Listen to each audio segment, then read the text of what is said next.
The fluorescent lights hummed like angry wasps overhead. Maya Carter sat rigid in the leather chair, her navy blazer pressed crisp, her portfolio thick with 5 years of preparation. Across the mahogany desk, Richard Holbrook slid her loan application back toward her with 2 fingers, as if the paper itself might contaminate him. Ms. Carter. His smile didn't reach his eyes. I've reviewed your request. The glass walls of his office felt like a fishbowl. Other employees glanced in, then quickly away. Maya's hands rested on her portfolio, knuckles tight, nails digging into the leather binding. Sterling Trust has standards, Holbrook continued, leaning back in his chair. We serve a particular clientele. Maya's throat tightened. She knew that tone. She'd heard it her whole life, wrapped in politeness, dipped in professional courtesy. The rejection before the reason. My credit score is 780, she said evenly. My business plan projects profitability within 18 months. Holbrook waved his hand dismissively. Numbers on paper, Miss Carter. We look at the whole picture. He paused, his eyes scanning her face. People from your neighborhood.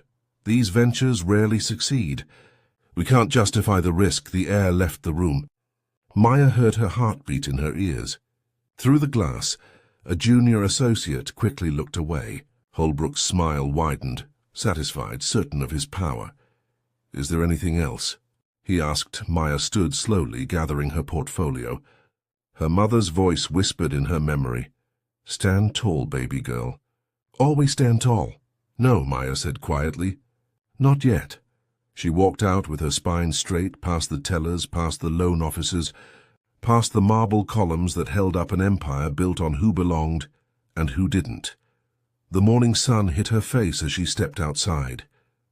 Everything was about to change. 3 months earlier, Maya had stood in front of Carter's kitchen for the first time since the funeral. The café sat on Morrison Avenue like a sleeping memory, windows boarded, paint peeling, her mother's dream locked behind plywood and city violations. Dorothy Carter had opened the café 23 years ago, when Maya was 7. It became the neighborhood's living room, where teenagers studied, where elderly men played dominoes, where single mothers found affordable meals, and someone who remembered their names. The scent of cinnamon rolls and fresh coffee had been Maya's childhood soundtrack. Maya had left for college at 18, driven by her mother's insistence. Business degree from state, then corporate finance in the city. 5 years climbing ladders in glass towers, analyzing portfolios worth millions, wearing designer suits to offices where she was often the only black woman in the room. She'd returned for the funeral. Stage 4 pancreatic cancer, diagnosed too late. Her mother had hidden the illness, not wanting to distract Maya from her career. The guilt still lived in Maya's chest, sharp and permanent. The café had closed within weeks. Dorothy's savings depleted by medical bills. The business loans called in. The building seized for back taxes. Maya had watched from the cemetery as the neighborhood lost its heart.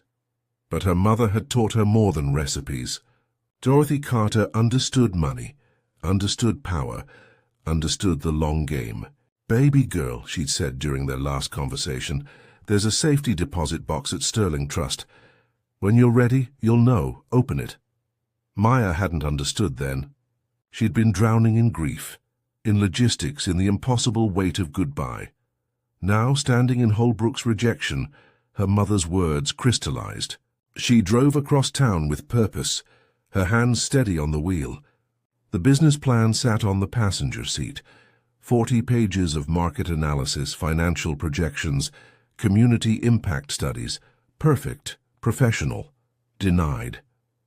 The old house still smelled like her mother. Vanilla and lavender. Maya found the safety deposit key in Dorothy's jewelry box, small and brass, waiting. She knew what to do now. The meeting had started with false courtesy.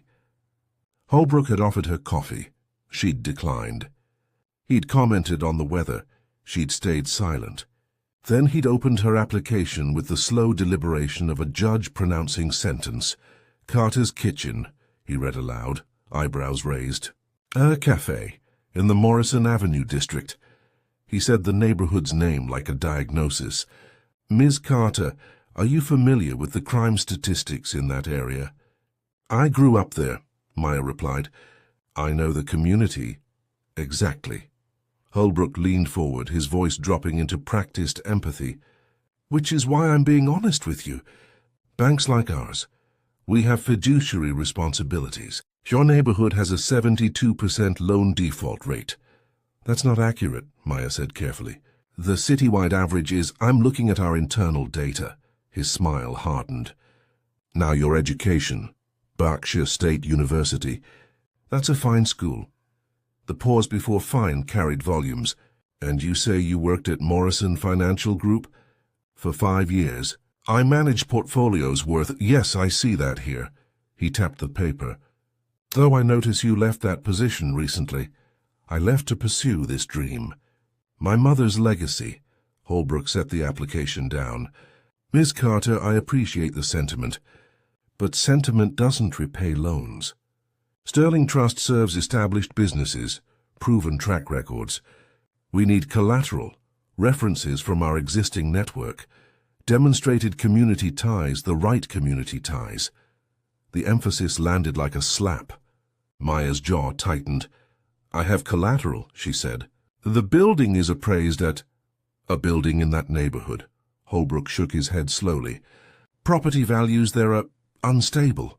We'd be over-leveraged. A junior loan officer passed by the glass wall, glanced in, kept walking. Maya saw it in his eyes, uncomfortable recognition. This wasn't the first time Holbrook had delivered this speech. So you're denying my application? Maya said flatly. I'm suggesting you explore options more suited to your situation. Holbrook stood, extending his hand across the desk. Perhaps a microloan program. Community credit union. There are resources for entrepreneurs like yourself. Maya didn't take his hand. She gathered her portfolio. Her mother's dream reduced to 20 minutes of coded rejection. Holbrook's smile never wavered. Thank you for your time, Maya said. Of course. Best of luck. He was already reaching for his phone, dismissing her from his attention. Maya walked out through the lobby, past marble and gold leaf, past wealth that protected itself with smiles and locked doors. Her phone buzzed. A text from her best friend. How'd it go? Maya sat in her car for 10 minutes, staring at the bank's pristine facade. Then she drove to her mother's house, to the safety deposit key, to the truth her mother had left waiting. Maya's hands shook on the steering wheel. She sat in her mother's driveway, unable to move, unable to breathe past the tightness in her chest. The business plan lay on the passenger seat, perfect and useless. People from your neighborhood. The words echoed, polite and poisonous.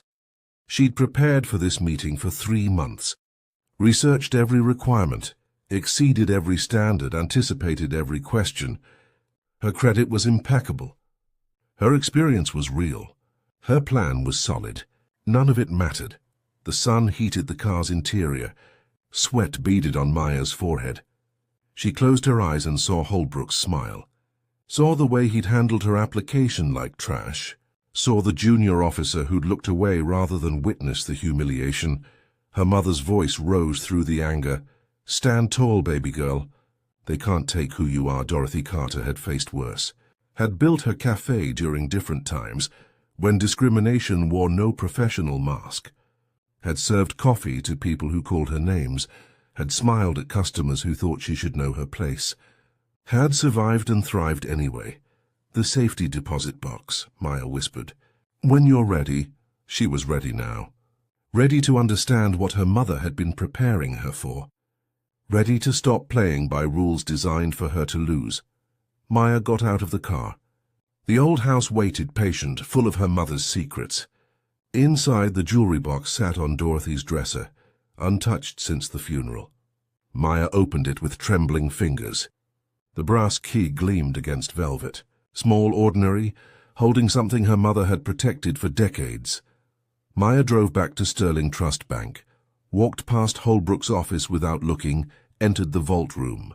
The safety deposit box was number 347. She inserted the key. Inside lay her inheritance. Not money, not jewelry, something more powerful.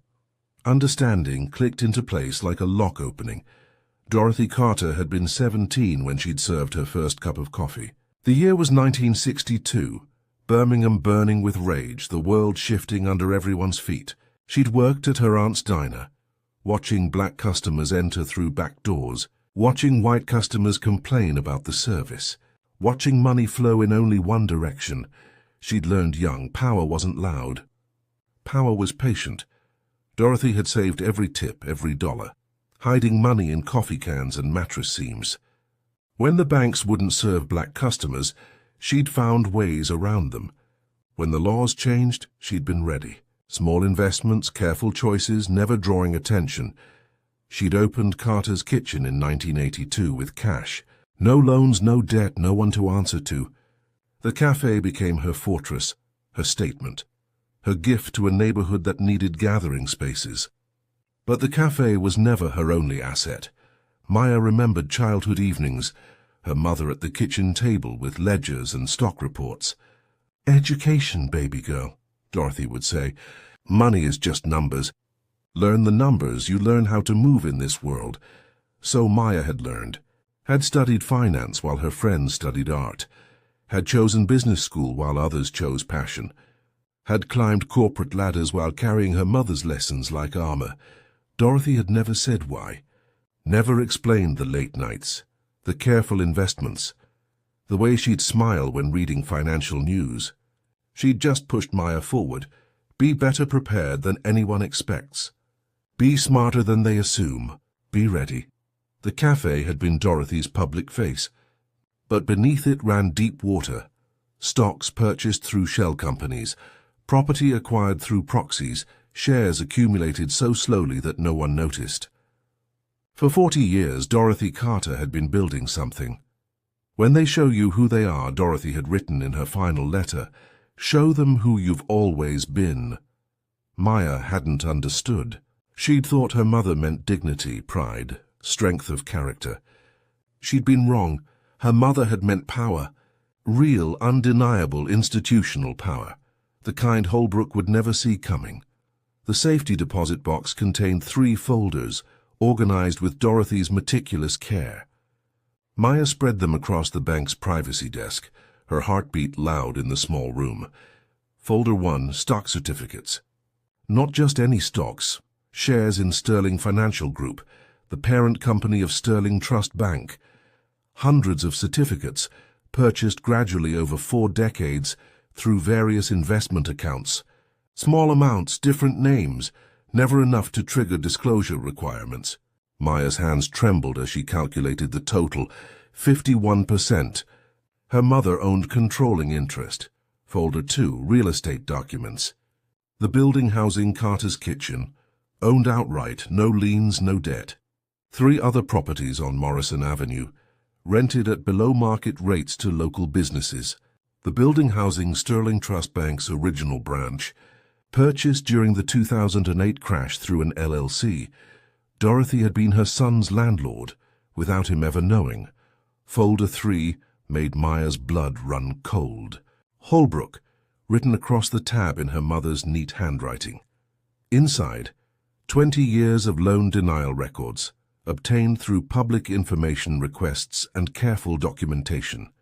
Patterns emerged like constellations. Qualified black applicants denied at 3 times the rate of white applicants. Latino business owners rejected despite perfect credit. Asian families turned away, while white families with worse financials received approval. Holbrook's personal approval record, 147 loans in 10 years. 142 to white applicants, 3 to people of color, all with co-signers, all for amounts half what white borrowers received. There were emails too, printed and highlighted.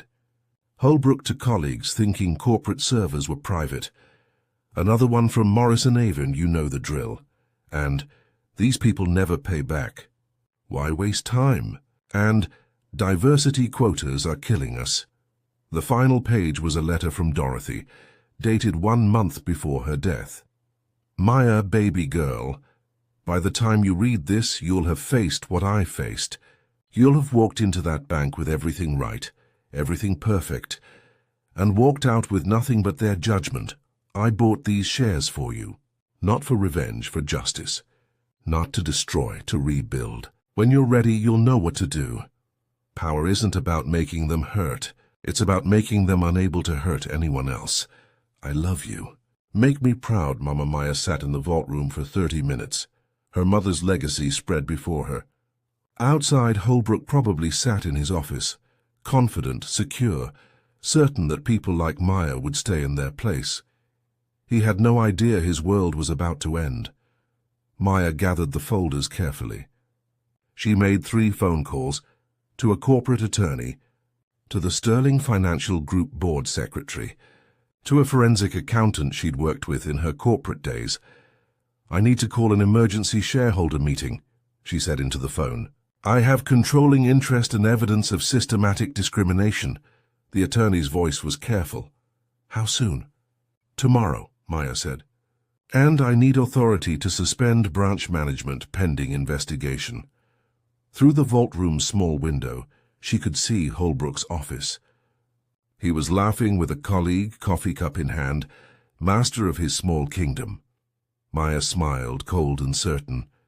Her mother had taught her patience. Now it was time for the reckoning.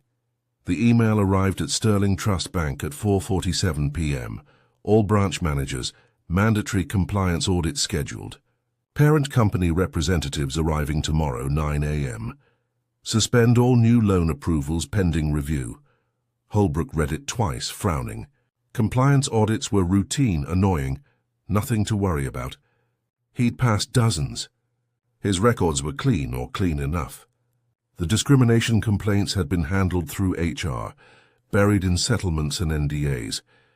The denials were justified with proper documentation. He knew how to play the game. Another waste of time, he muttered to his assistant. Corporate justifying their existence. He didn't notice Maya's car in the parking lot across the street, didn't see her watching through tinted windows, phone to her ear, coordinating with attorneys. His ignorance was complete, comfortable, earned through years of being protected by the system he served.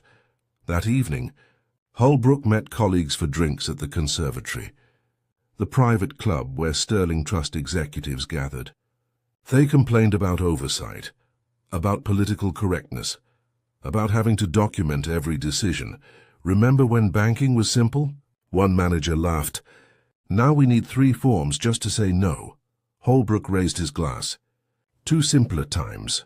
They drank, secure in their world, in their club, in their certainty that tomorrow would look like yesterday. The audit would pass. The quotas would be met with minimum effort. The profitable customers would stay profitable. The others would stay other. Maya watched the club from her car, her mother's folders on the seat beside her. She'd eaten dinner alone in Carter's kitchen's empty shell, sitting on the dusty floor, promising her mother this would end differently. Tomorrow, Holbrook would wake up to routine. By noon, his routine would be ash. Enjoy tonight, Maya whispered, watching the club's warm lights. It's your last one. She drove home through Morrison Avenue, past boarded shops and struggling businesses, past the dreams Holbrook had denied with his signature and his smile. Past her mother's café, waiting to breathe again. The board meeting was scheduled for 9 a.m. Maya had the votes, the evidence, the controlling shares. She had her mother's 40 years of patient preparation. Holbrook had his confidence. It wouldn't be enough. The Sterling Financial Group boardroom occupied the 18th floor, all windows and marble, power-made architectural. Maya entered at 8:45 a.m. in her mother's pearl necklace and her sharpest suit. 6 board members sat waiting, expressions ranging from curious to hostile. Ms. Carter, the chairman said carefully, "Your request for emergency session was unusual." Maya placed her mother's folders on the conference table. "I'm here as majority shareholder of Sterling Financial Group. These certificates represent 51% of outstanding shares." Silence fell like a guillotine. The corporate attorney verified the documents, face draining of color. They're legitimate. Acquired legally over 40 years. The shares are valid. Impossible, someone whispered. Very possible, Maya said calmly.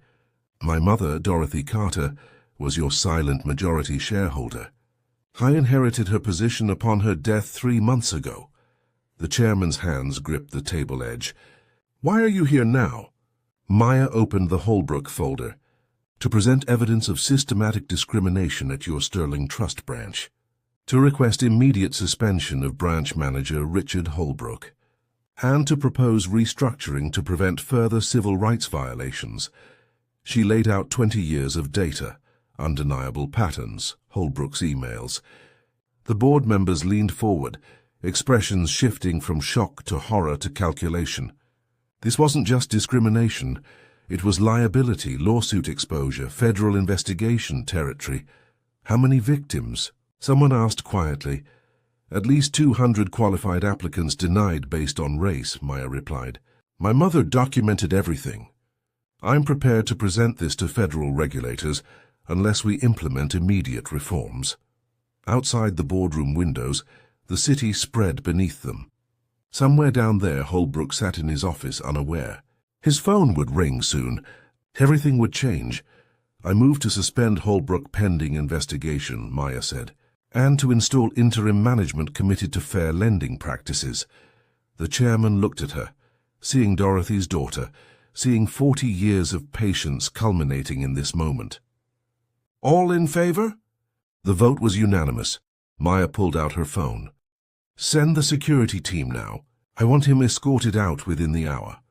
3 floors below, in Sterling Trust Bank's headquarters, Holbrook's phone began to ring. He answered, annoyed by the interruption, expecting routine audit questions. Instead, he heard, Mr. Holbrook, this is corporate security. Please remain in your office. We're coming to escort you from the building. His face went white. Through his window, he saw black SUVs pulling up to the entrance. Corporate investigators stepped out carrying boxes for document seizure. What's happening? Holbrook demanded, voice cracking. This is a mistake. I demand to speak to... The line went dead. His computer access terminated. His keycard deactivated. The glass walls of his office, once showcasing his power, now trapped him in full view of employees who'd watched him deny dreams for decades. Some smiled. Some looked away. Everyone knew.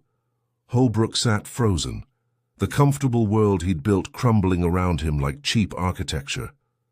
He'd laughed over drinks last night, certain of tomorrow. Tomorrow had arrived with teeth. Holbrook sat in his office, suspended in amber. The phone on his desk was dead. His computer screen showed access denied in cold blue letters.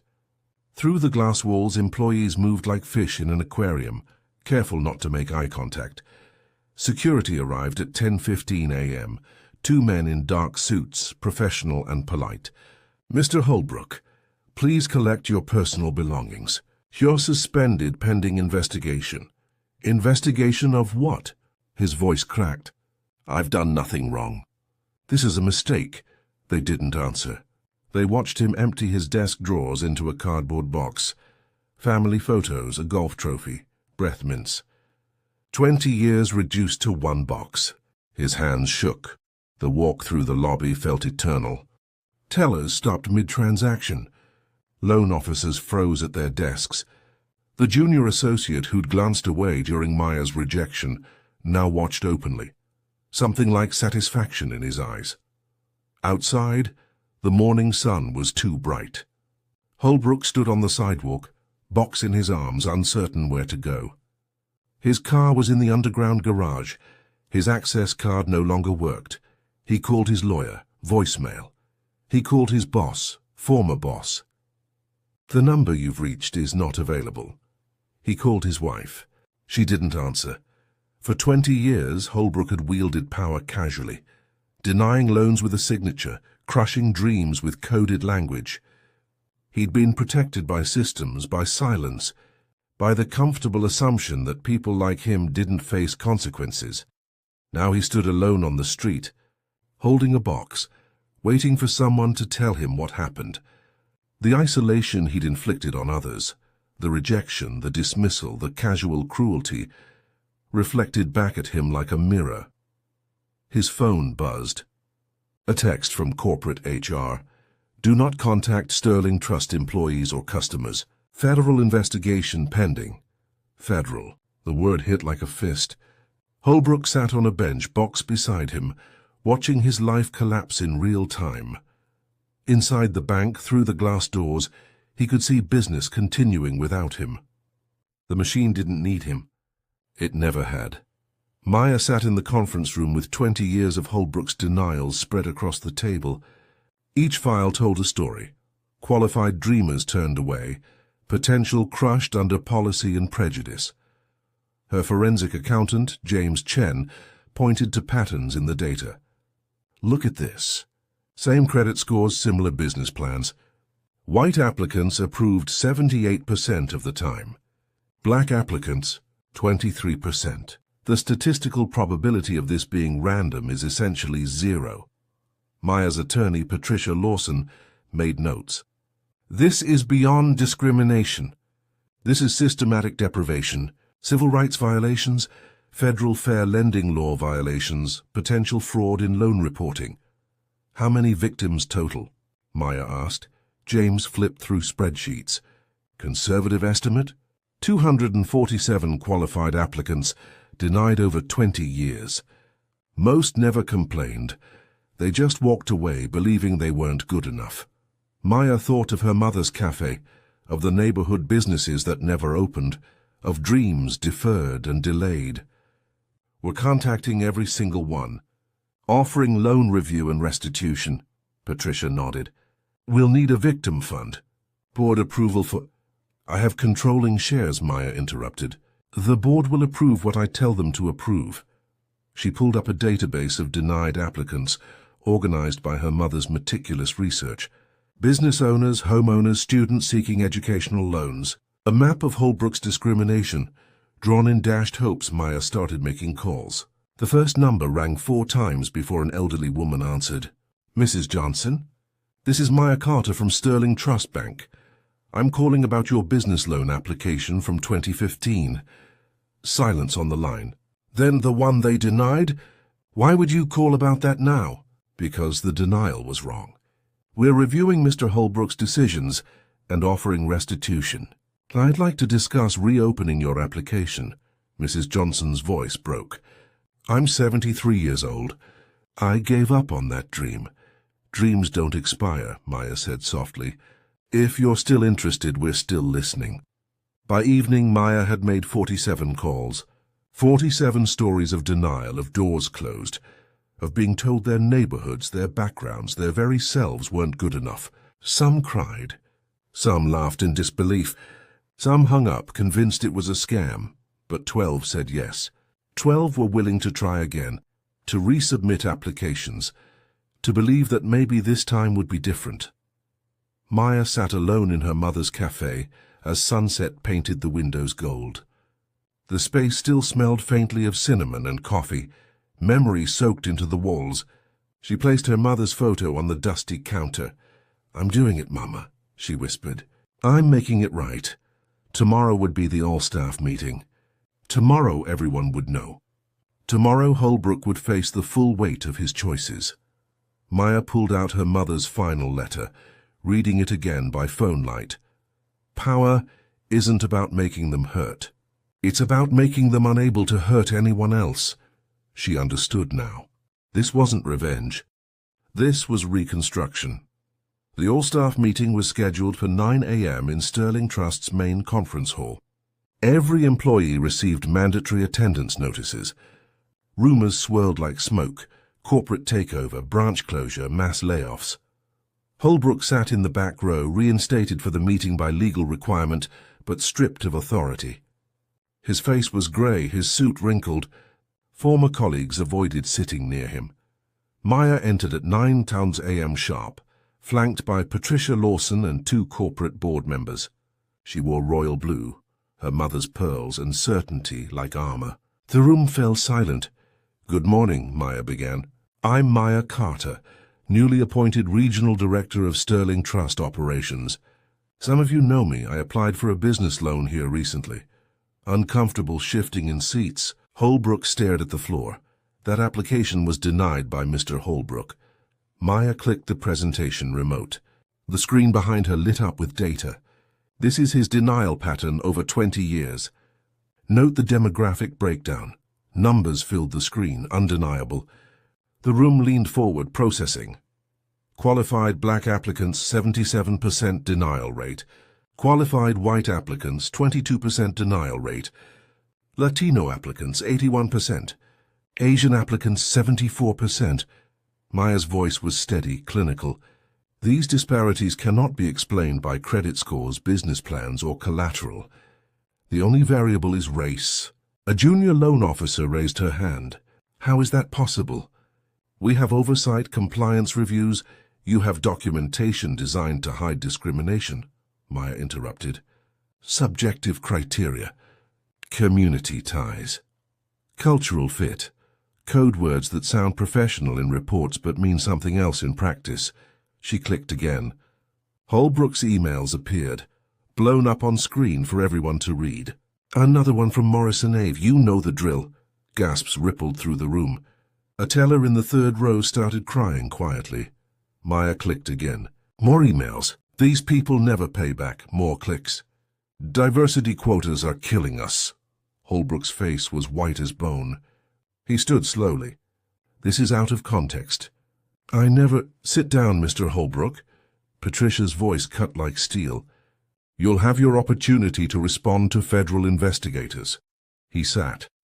The room watched him collapse into his chair, a small man in an expensive suit exposed. Maya softened her voice. I want to read you something. This is from Mrs. Eleanor Johnson, denied a bakery loan in 2015. She pulled out a letter. I worked as a pastry chef for 30 years. I had perfect credit, 20,000 in savings, orders lined up from 3 restaurants. Mr. Holbrook told me my neighborhood was too risky. I believed him. I thought I wasn't good enough. I gave up. Maya looked up. Mrs. Johnson was 68 years old. She never opened her bakery. She died last year, still believing she wasn't good enough. The silence was absolute. Several employees were crying now. Others stared at Holbrook with unconcealed disgust. I'm reading this because it matters, Maya continued, because every denial in this data set represents a human being. A dream, a family, a future. She clicked through photos, the denied applicants, their faces, their stories. These are the people Sterling Trust was supposed to serve. These are the people Mr. Holbrook turned away. She clicked one final time. Her mother's photo appeared, Dorothy Carter smiling in front of Carter's kitchen. This is Dorothy Carter, my mother.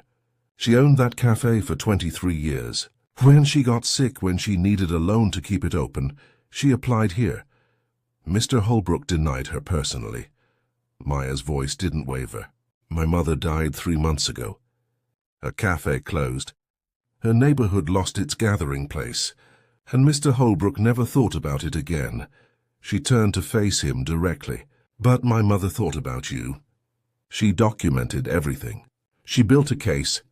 She spent 40 years acquiring majority shares in this company, waiting for the right moment. She left me those shares and one instruction: make it right.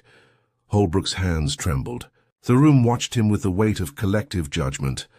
Mr. Holbrook, you're terminated effective immediately, Maya said. Federal investigators will be contacting you regarding civil rights violations. Sterling Trust is cooperating fully with their inquiry. Security appeared at the doors. Holbrook stood, legs unsteady. No one helped him. No one said goodbye. He walked out through a corridor of silence, the same silence his victims had walked through for 20 years. The door closed behind him. Maya faced her new staff. We're going to make changes, real ones. Starting today, every denied loan from the past 10 years will be reviewed. We're establishing a victim restitution fund. We're implementing blind review processes. No names, no addresses, just qualifications. We're going to become the bank we should have been all along. a hand raised in the back. A young black loan officer Maya recognized from her application day. What about Carter's Kitchen? Maya smiled finally. First loan approved under new management. Opens in 60 days, the room exhaled. Some applauded. Others sat in stunned silence, processing the earthquake that just reshaped their world. Justice had arrived. Patient and prepared, wearing her mother's pearls. 60 days later, Carter's Kitchen reopened on a Saturday morning. The line stretched around the block. Neighbors, former customers, new friends drawn by word of mouth and hope. Maya unlocked the doors at 7 a.m. to applause. Inside, everything was exactly as her mother had designed it. Warm oak tables, mismatched chairs, chalkboard menus, the smell of fresh cinnamon rolls and Colombian coffee. But the walls held something new, framed photos of the 47 businesses Sterling Trust had approved in 2 months. Mrs. Johnson's Bakery, a veteran's car repair shop, a teacher's tutoring center, an immigrant family's grocery. Dreams resurrected, funded, supported. The neighborhood was breathing again. Maya worked the counter herself that first morning, pouring coffee, wrapping pastries, remembering her mother's hands doing the same work. A young woman approached, portfolio under her arm. "Miss Carter, I'm Jasmine Torres. I have a business plan for a bookstore. Mr. Holbrook denied me last year." She hesitated. "I heard things are different now." Maya took the portfolio, remembering standing in Holbrook's office feeling small. "Things are different. Tell me about your bookstore." They sat at a corner table. Maya listened as Jasmine described her vision. Children's reading hours, author events, a café section. The plan was solid, detailed, passionate. Maya asked questions, made notes, saw herself in this young woman's hopeful eyes. "Submit this to Sterling Trust on Monday," Maya said. "Ask for me specifically." "We'll get you funded." Jasmine's eyes filled with tears. "Just like that?" "Just like that," Maya smiled. "Your plan is good. You deserve the chance."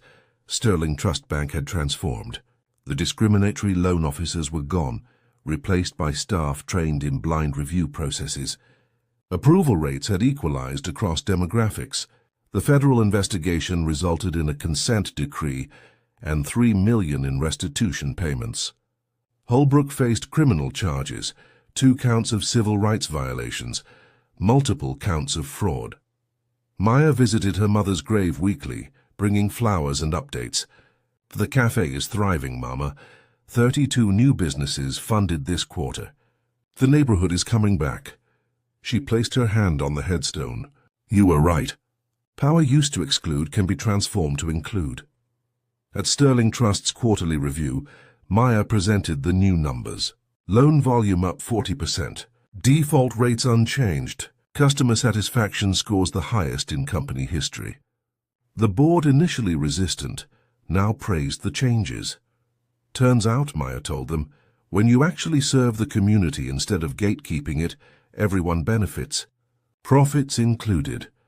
One evening, Maya stood in Carter's Kitchen after close, wiping down tables lost in memory. The door chimed. A man entered, hesitant.